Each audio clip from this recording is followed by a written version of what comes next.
ဒီနေ့ရက်9လ2026စကိုင်းကောင်းမှုတော့အကျော်လေးကစကိုင်းတက်ကတူသွားအပြန်မန္တလေးကနေစကိုင်းတက်ကတူသွားမယ်အဲ့ဒါပြီးကောင်းမှုတော့ဝင်မယ်အဲ့ဒါပြီးဥပိ္ပဝင်မယ်အဲ့ဒါပြီးကျွန်တော်တို့ထိုးမဝင်မယ်ပြီးရင်ကျွန်တော်တို့မန္တလေးအဝေးပြေးကားကွင်းတကုန်းတိုင်းပို့ရပါမယ်အခုစကိုင်းမှာပါကျေးဇူးတင်ပါတယ်နေ့ရက်9လ2026နေ့အော်ဒါလေးပါ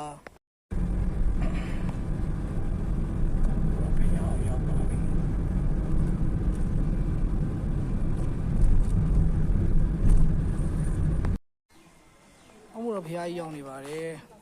။နေ့ရက်9လ2026နေ့စကိုင်းမန္တလေးအော်ဒါလေးဖြစ်ပါတယ်။ကောင်းမှုတော့မြတ်စွာဘုရားမှာပါ။စကိုင်းကောင်းမှုတော့ဘုရားမှာဖြစ်ပါတယ်။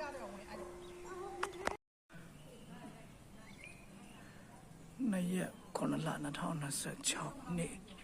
စကိုင်းအော်ဒါလေးပါ။ကောင်းမှုတော့ဘုရားဖြစ်ပါတယ်။အရင်တည်းကြောင့်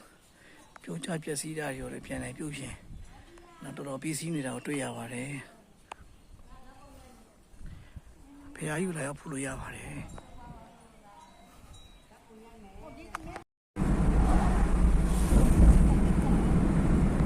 နော်စီမှာကားလို့တော့ရှိတယ်နော်4ရောက်စီကနေကျွန်တော်6ရောက်စီ9ရောက်စီ12ရောက်စီ14ရောက်စီ22ရောက်စီ33ရောက်စီ45ရောက်စီဒါအစားအခုရှိတယ်ဈေးသက်တာနဲ့ကားမောင်းကျွမ်းကျင်နဲ့စိတ်ချမ်းသာရမယ်နော်ကဲစကိုင်းကနေဥပိ္ပဒရာရောက်ပါပြီစကိုင်းကနေဥပိ္ပဒရာကိုရောက်လာပါပြီခင်ဗျရေတိုးနေပါလေဥပိ္ပဒရာမှာဒရာကိုလျှောက်တဲ့